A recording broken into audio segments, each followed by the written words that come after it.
Hindi online अधिगम में आपका स्वागत है। हम पढ़ रहे हैं अलंकार। हमने अलंकार परिचय और शब्द अलंकार कल पढ़ लिया था। आज हम पढ़ने वाले हैं अर्थ अलंकार।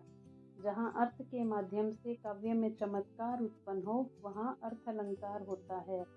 अलंकारिक शब्दों के स्थान पर उनके पर्यायवाची यदि हम रख दें तो अलंकार ज्यों का त्यों बना रहता है। इसके भेद हैं उपमा, रूपक, उत्प्रेक्षा, दृष्टांत, संदेह, भ्रांतिमान, अतिशयोक्ति, मानवीकरण। हम सबसे पहले बात करेंगे उपमा अलंकार की। जहाँ दो वस्तुओं में अंतर रहते हुए भी आकृति और गुण की समता दिखाई जाए वहाँ उपमा अलंकार होता है। कहने का भाव है समान धर्म या गुण रूप के आधार पर जहाँ एक वस्तु की तुलना या समानता किसी दूसरी वस्तु से की जाए वहाँ उपमा अलंकार होता है। उपमा के 4 अंग होते हैं। तो ये जो 4 अंग मैं अभी आपको बताने वाली हूँ इन्हें ध्यान से सुनेंगे, क्योंकि ये यदि आपने समझ लिया तो अर्थ अलंकार आपको समझने में बहुत आसानी रहेगी। तो सबसे पहले बात करेंगे उपमेय, जिसकी तुलना या समानता दिखाई जाती है। जैसे उसका मुख चंद्र के समान है। अब यहाँ मुख की चंद्रमा से समानता बताई गई है, तो मुख क्या है? उपमेय है। आगे है उपमान, जिससे तुलना की जाए। जैसे मुख की समानता या तुलना चंद्रमा से की गई तो वहाँ चंद्रमा क्या है? उपमान है। आगे है साधारण धर्म, जिस गुण के लिए उपमा दी जाती है या तुलना की जाती है। जैसे वही उदाहरण देखेंगे ऊपर जो हमने लिखा है, तो इसमें सुंदरता के लिए उपमा दी गई है, अतः सुंदरता क्या है? साधारण धर्म है। आगे है वाचक, जिस शब्द द्वारा उपमा दी जाती है। जैसे उक्त उदाहरण में समान शब्दवाचक है। इसके अलावा सी, सम, सरिस शब्द उपमावाचक होते हैं। ये शब्द आए तो उपमा अलंकार होगा। आगे है रूपक, जहाँ गुण की अत्यंत समानता के कारण उपमेय में उपमान का अभेद आरोपण हो वहाँ रूपक अलंकार होता है। अन्य शब्दों में कहें तो उपमेय और उपमान को एक रूप कह दिया जाए वहाँ रूपक अलंकार होता है। जैसे गुरुपद कमल बंदौ हरि राई। यहाँ गुरुपद ये क्या है? उपमेय में कमल यानी उपमान का आरोप होने से रूपक अलंकार है। आगे है उत्प्रेक्षा, जहाँ समानता के कारण उपमेय में संभावना या कल्पना की जाए वहाँ उत्प्रेक्षा अलंकार होगा। ऐसे समझे, जहाँ उपमेय में उपमान की संभावना हो वहाँ उत्प्रेक्षा अलंकार होगा। इसमें जनु, मनु, मानो, जानो, इव जैसे वाचक शब्दों का प्रयोग होता है। जैसे उसका मुख मानो चंद्रमा है, तो यहाँ आ गया ना मानो, तो ये क्या है? उत्प्रेक्षा अलंकार।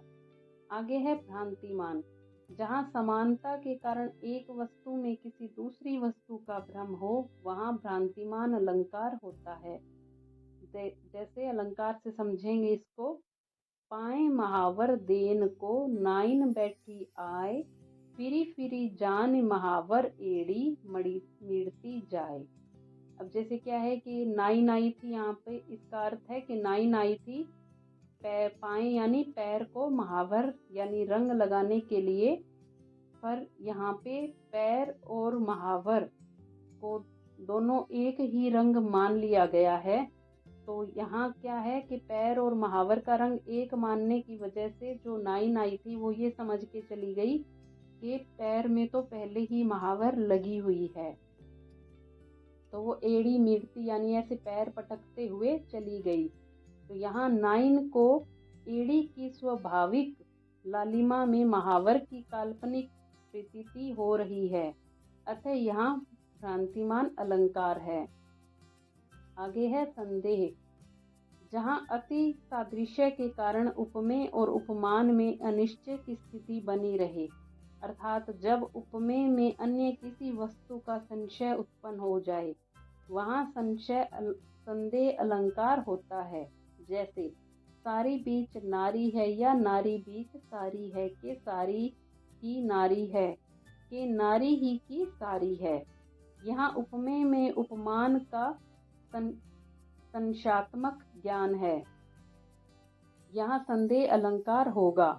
इसमें पहचान के लिए या की शब्द, ऐसे शब्द जो आएंगे तो वो आप ध्यान में रख सकते हैं।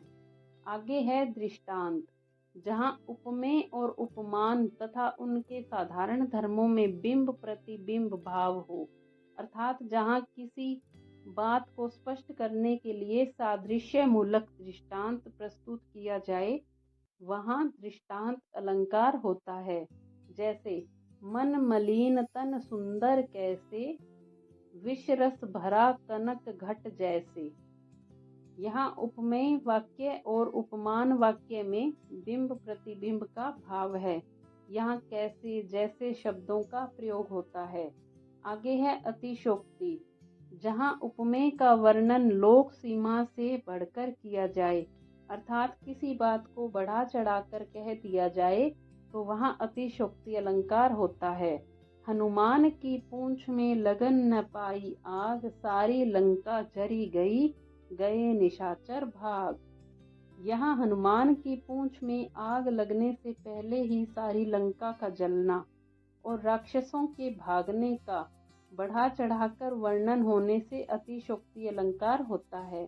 आगे है मानवीकरण, जब जड़ पदार्थ और प्रकृति के अंग अर्थात नदी, पर्वत, पेड़, झरने, चांद आदि पर मानवीय क्रियाओं का आरोप लगाया जाता है, अर्थात मनुष्य जैसा कार्य व्यवहार करता हुआ दिखाया जाए, तो वहाँ मानवीकरण अलंकार होता है।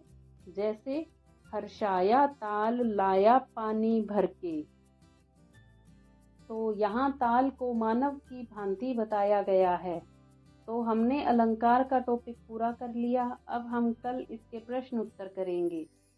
तब तक पढ़ते रहें, बढ़ते रहें, हिंदी ऑनलाइन अधिगम के साथ जुड़े रहें। धन्यवाद।